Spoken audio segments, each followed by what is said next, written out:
In this tutorial, I'll show you how to find missing tools in Photoshop. First, if your entire left toolbar is not showing, go up to Window and click Tools.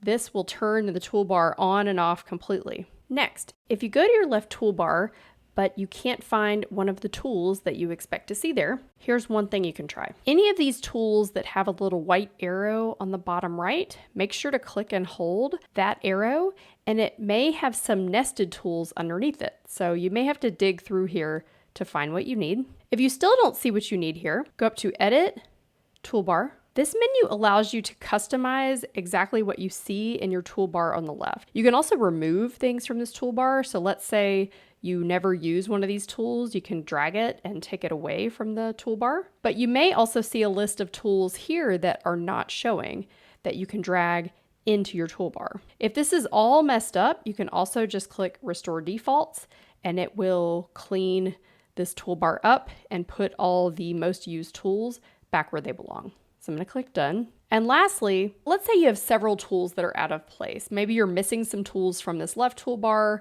Some things are also missing on the right.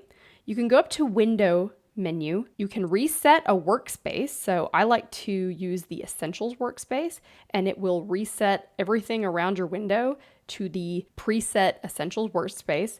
And you can also turn on and off specific tools within the menu. So if you're looking for the Layers panel, for instance, you can just pop up the Layers panel and it will show you where it is. So that's how you find missing tools in Photoshop. Follow CryStudio for more Photoshop and graphic design tutorials. Thanks so much.